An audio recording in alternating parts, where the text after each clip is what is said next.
শ্রীলঙ্কার নতুন প্রেসিডেন্ট বামপন্থী নেতা অনুরা কুমারা দিশানায়েকে তার উত্থানের গল্প অনেকটাই রূপকথার মতো।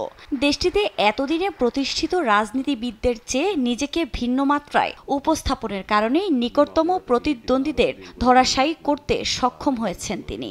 এছাড়া দিশানায়েকে দেশকে বিপদ থেকে উত্তরণে IMF-এর প্যাকেজ অনুসরণ করবে বলেও আশ্বস্ত করেছেন শ্রীলঙ্কানদের।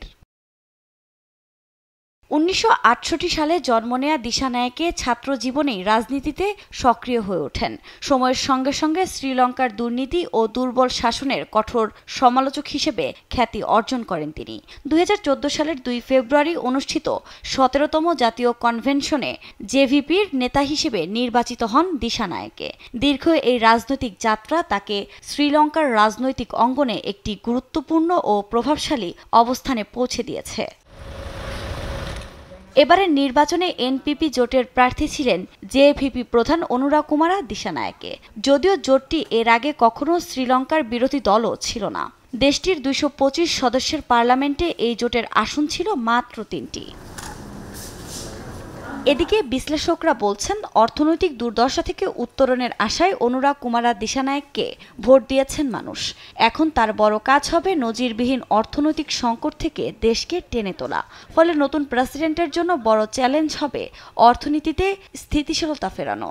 এখন দিশানায়েকে দেশের মানুষকে কতটা দিশা দেখাতে পারবেন সেটাই দেখার বিষয় বলে মনে করছেন অনেকে। এদিকে 2 পারমাণবিক শক্তিধর দেশ ভারত ও চীনের সঙ্গে সুসম্পর্ক বজায় রেখে কাজ করার কথা জানিয়েছেন নবনির্বাচিত এই প্রেসিডেন্ট। আফরিন মৌ, নিউজ ডেস্ক, দেশ টিভি। විශාල කාලයක් විවිධ පීඩාවන්ට පත් වුණු ජනතාව තමන්ගේ යුක්තිය වෙනුවෙන් තමන්ගේ සාධාරණත්වය වෙනුවෙන් සටන් වැදුණා. අරගල කරා. විවිධ ආකාරයේ. හැබැයි අපිට අවසන් ජයග්‍රහණය ලබා ගන්න ලැබුණේ නැහැ මේ දශක ගණනාව.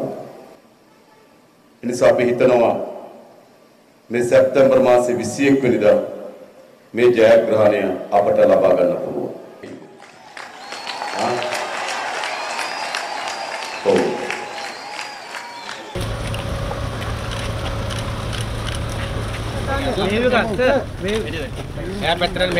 ප්‍රජාතන්ත්‍රවාදී ගති ලක්ෂණය තමයි ඕනෑම පුද්ගලයෙකුට තමන් කැමති දේශපාලන ව්‍යාපාරයකට වැඩ කරන්න, තමන් කැමති දේශපාලන ව්‍යාපාරයකට ඡන්ද ප්‍රකාශ කරන අයිතිය තිබෙනවා. ඒ අයිතිය අපි දිගටම ආරක්ෂා කළ යුතුයි.